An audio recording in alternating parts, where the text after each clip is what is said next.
Caralho, Menocan. Cadê o Rian? Deixa eu ver. Nossa.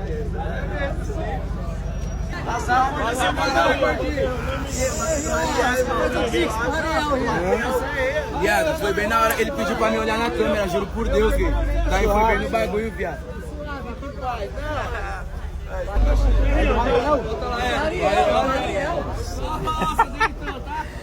Não, esse aqui tá suave, foda do Harry, viado. Nossa. Vai falar com o Ariel agora. Tá no palco, caralho. Veio o KG63, cacetou a traseira da Hilux. Juro por Deus.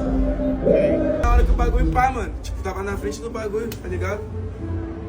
Não tenho muita experiência, mas. Pegou essa semana da funilaria. Não, acabou com a traseira. Sério?